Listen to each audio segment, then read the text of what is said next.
I think of all the people I've seen in Iraq, Ukraine, northern Nigeria, where the Christians are under such terrible and almost ignored persecution, and from many other places. But I've never seen as much of the best and the worst of humankind as I have in the past 6 months in Israel and Gaza. I was here in New York on the 7th of October, and on the 8th of October I went down to Times Square, and there were these men and women waving signs celebrating the massacre of the previous day. They weren't calling for a two-state solution. They weren't saying we'd awfully like to do some borderline territory swaps in the West Bank. No, it was all celebrating the massacre. And some of them were doing it, and they were holding these signs in Times Square, by any means necessary, at a time when we already knew what those means included, and in fact when the massacre was still going on. And I thought then, and I said this in the Post, I thought then that a couple of things were obvious. The first is I had to get to Israel as soon as I could. The second was that we were going to see a kind of Holocaust denialism in real time, and therefore I thought I should see with my own eyes everything that had happened, everything I could see. And the third was that I noticed already what I said a couple of days after the 7th. I said, there are some times in your life when a flare goes up and everybody can be seen precisely where they're standing. And that seemed to me to be exactly what happened. I went straight to the sites of the massacres, to the hospitals where the wounded were recovering. I won't give you all of the, or even any of the terrible stories you can hear from there. I joined the experts in the I joined the pathologists in the morgues of Tel Aviv as they were trying to identify the dead. An unbelievable task, which they do with extraordinary delicacy and religiosity, actually. I spent a lot of time with the families of the kidnapped and with the survivors of the Nova Party. But I also had the great opportunity to witness firsthand Israel's response. Because unlike some countries today, Israel doesn't just sit back with equanimity when it's attacked, much as some of the world would like it to do so. One of the fences that the terrorists broke into on the 7th, and I thought immediately as well after the 7th, people aren't going to realize the scale of this. This was a 4,000-person battalion-sized terrorist attack that aimed to go all the way up the center of the country. I felt rather proud, actually, to go back through that fence with the IDF when they were going into Gaza in search of the hostages. I saw the tunnel networks that Hamas has spent all these years building with your money and mine.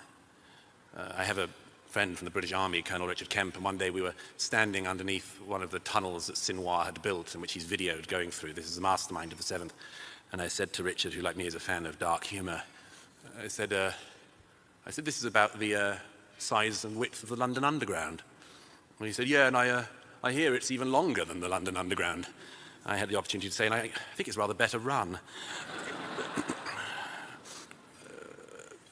But it was, I suppose I can say, as much as any person could, that I saw it all.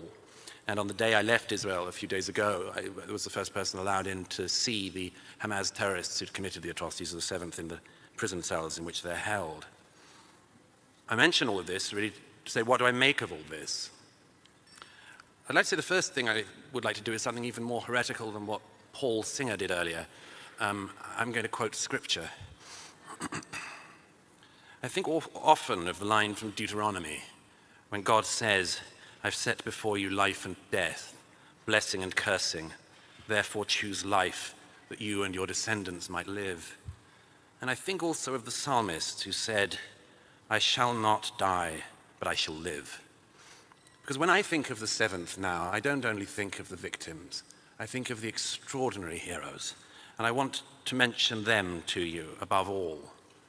There's a young man who's a friend of mine in his 30s. On the morning of the 7th, he woke up in Jerusalem, realized the seriousness of what was going on, got into his car, drove south, collected some guns, left a farewell message to his children and his wife on his phone, got a call from his company commander on the road saying, you have to come back to base in Jerusalem. And he said, no, we're needed south now.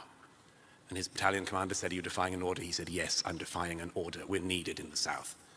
And he fought for the next 48 hours, and he survived. I think of my friend Moshe, who I've had the great good fortune of being with for many months.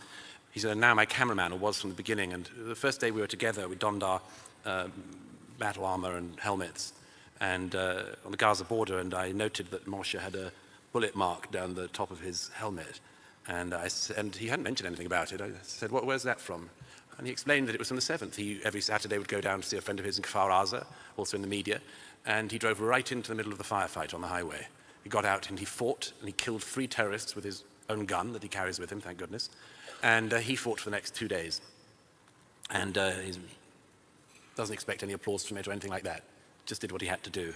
I think of the extraordinary Druze men who provided the food at the party, at the Nova party, and who I met a few months ago, some weeks after the atrocities, and who described to me not just what they'd seen at the party, which the world was already trying to deny, but what they'd done, and they didn't see themselves as heroes at all, but because they could understand Arabic, they saved so many young Jews that morning.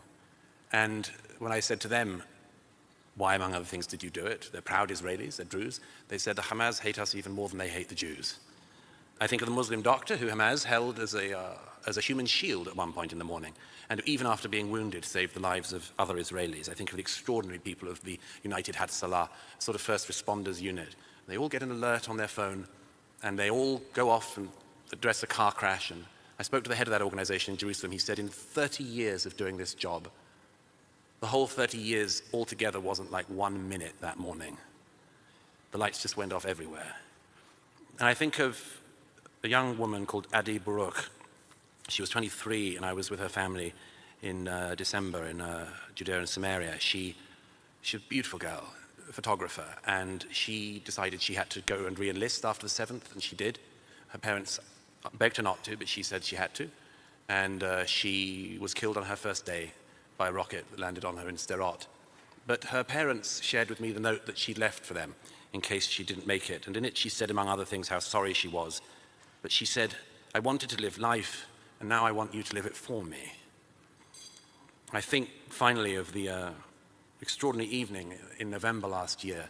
I was at the Schneider Children's Hospital when the helicopters came, returning the first hostages, the first children who Hamas had stolen from their homes in the south. And we'd been waiting for them for 2 days. There were 2 days of thwarted exchanges where Hamas deliberately eked it out, more and more torture for families. But when the helicopters emerged, there were 2 of them, and they emerged in the night sky, and the people of Tel Aviv realized what was happening, and every car stopped. I was standing right on the top of the hospital. Every single car in Tel Aviv stopped. And suddenly I noticed there was applause from the citizens, the Tel Avivians. And then there was singing all the way through the streets of Tel Aviv. And I said to my cameraman, what are they singing? And they were singing a song, Hevenu Shalom Aleichem, we brought you peace. And I learned afterwards that, speaking to the helicopter commander, that there was such intense competition among the helicopter pilots to have the good fortune, the honor of returning these children home. Now there's millions of stories like this across Israel, absolutely millions. The country rings with them, it resounds with them. And that what Israel has been up against is not just a people of death, but a cult of death. A cult which wishes to annihilate an entire race, and which, after dealing with that race, has made very clear what it wants to do with Christians, everyone in Britain, everyone in America, and everyone else next. They don't hide it at all. And we're merely stupid in not believing them. And I suppose for those people in America who don't believe them, I'd say, slumber on as long as you can. I wanted, therefore, just to say, I want to thank the Manhattan Institute and you for this deep honor, but I want to dedicate it to the people of Israel of all ages who in the face of absolute death cults, in the face of people who most people in this country have no idea of, can't imagine what these people are capable of. I want to dedicate my acceptance of this award to the people of Israel who in the face of death choose life. Thank you.